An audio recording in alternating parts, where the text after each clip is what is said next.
Reserve কমতে কমতে এমন একটা অবস্থায় চলে আসছে যে সারা বিশ্ব বলছে এ দেশের সঙ্গে ব্যবসা বাণিজ্য করা যাবে না। এমনি এমনি ভারত সহযোগিতা করে নাই। কাজী এত কৃতজ্ঞতা চিত্তে এত দালালি চাটুকারিতা 21 বছর আওয়ামী লীগ ক্ষমতায় ছিল না, বাংলাদেশের স্বাধীনতা সার্বভৌমত্ব ছিল। তবে ইদানিং বাংলাদেশের সংকটের যে মূল কারণ হাসিনা সরকার, হাসিনার এই ফ্যাসিস্ট রেজিম, তারা এখন এক মহা সংকটে।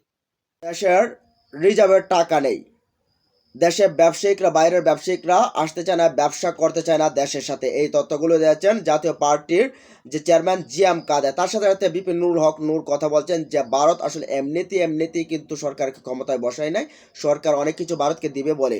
তার সাথে সাথে আরেকটা বিষয় রয়েছে যে এই যে তাজ হাসমি অনেকটা কথা বলছে সরকারের পতন আসলে নিজেই কিভাবে ফাঁদে পড়তে যাচ্ছে। এই বিষয়ে থাকছে ভিডিও, চলুন আমরা গুরুত্বপূর্ণ ভিডিওটা দেখে আসি। এখন বাংলাদেশ সংকটে বহুদিন থেকেই, কমপক্ষে বিগত 15 বছর যাবৎ। তবে ইদানিং বাংলাদেশের সংকটের যে মূল কারণ হাসিনা সরকার, হাসিনার এই ফ্যাসিস্ট রেজিম, তারা এখন এক মহা সংকটে। তাদের অভ্যন্তরীণ নীতি আর বৈদেশিক নীতি ভিতরে কোনো সমন্বয় নেই, এবং অভ্যন্তরীণ নীতির ভিতরে বিভিন্ন বিভাগ, বিভিন্ন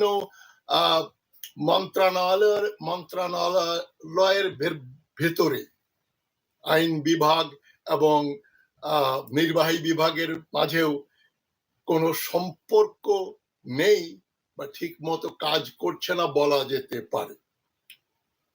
আমি আজ ঢাকা বিশ্ববিদ্যালয়ের একজন প্রাক্তন ছাত্র ও চট্টগ্রাম ও ঢাকা বিশ্ববিদ্যালয়ের প্রাক্তন অধ্যাপক হিসাবে আপনাদের সামনে এসেছি। যারা আমার অনুষ্ঠান শুনছেন তাদের স্বল্প সংখ্যক হলেও কিছু প্রাক্তন ছাত্র রয়েছে আমার। চট্টগ্রাম বিশ্ববিদ্যালয়ের ছাত্রেরা অলরেডি রিটায়ার করে গেছে, কেন সেখানে আমি পড়িয়েছি 1972 সালে, তারা রিটায়ার করে গেছে। তবে আমার ছাত্রেরা অবশ্যই আমার অনুষ্ঠান দেখছে, তাদের কাছে আমি ফিডব্যাক পাই। তবে তাই আমি তোমাদের কাছে, আমার প্রাক্তন ছাত্রদের বলছি, তুমি করে বলছি, তোমাদের কাছে আমি যে কথাগুলো বলে আসছি আর আজ যেটা বলবো সেটা একটু মনোযোগ দিয়ে শুনবে। অদ্যাবধি বাংলাদেশের কোনো গবেষক, কোনো লেখক, কোনো চিন্তাবিদ এই কথাগুলো বলেননি, এই দিকগুলো নির্দেশ করেননি। দুর্ভাগ্যজনক ভাবে হলেও এটা সত্য। আমি এসব ব্যাপার নিয়ে গবেষণা করেছি, বই লিখেছি। এই যে আমার 50 ইয়ার্স অফ বাংলাদেশ, আমার 5 বছরের পরিশ্রম, সেখানে আমি 1971 থেকে 2021 সালের বাংলাদেশের রাজনীতি, অর্থনীতি, সমাজ ব্যবস্থা নিয়ে আলোচনা করেছি। একটা হিস্টোরিক্যাল সোসিওলজি লিখেছি। সেখানে আমি মুক্তিযুদ্ধের উপর আমার চ্যাপ্টার আছে, মুক্তিযুদ্ধের উপর আলোচনা করেছি, মুক্তিযোদ্ধাদের উপর আলোচনা করেছি, মুক্তিযোদ্ধাদের কত সংখ্যা সেটার উপরও আলোকপাত করেছি, কত লোক মুক্তিযুদ্ধে নিহত হয়েছে দুই পক্ষ মিলে, বাঙালি অবাঙালি, সিভিলিয়ান, সেনাবাহিনীর লোক মিলে। এই 30 লক্ষের কাছাকাছি যায় না ওটা। আর এই যে বলা হচ্ছে 4 লাখ 5 লাখ মুক্তিযোদ্ধা ছিল, একেবারে বানোয়াট কথা। মুক্তিযোদ্ধাদের সংখ্যাটা এই জন্য দরকারি আজ, যে এখন যে হঠাৎ করে হাসিনা সরকার আবার বলছে তাদের 20% করে কোটা দেয়া হবে। কাদের? মুক্তিযোদ্ধাদের নাতিপুতিদের। এটা যদি ভিয়েতনামের কেউ শোনে, যারা 40 বছর যুদ্ধ করে দেশ স্বাধীন করেছে, মার্কিন যুক্তরাষ্ট্রের কেউ যদি শোনে, যারা 13 বছর মুক্তিযুদ্ধ করে মার্কিন যুক্তরাষ্ট্র স্বাধীন করেছে, তারা চেয়ার থেকে পড়ে যাবে, বিশ্বাস করবে না, ভাববে আমি জোক করছি যে মুক্তিযোদ্ধাদের নাতিপুতিদের কোটায় চাকরি দিতে হবে। তো ওদিকে আমি পরে আসছি। আগে স্ট্যাটিস্টিক্স, গণিত, অঙ্ক শাস্ত্র হচ্ছে সকল শাস্ত্রের বাবা। মানে অঙ্ক অঙ্ক দিয়ে অনেক কিছু প্রমাণ করা যায়।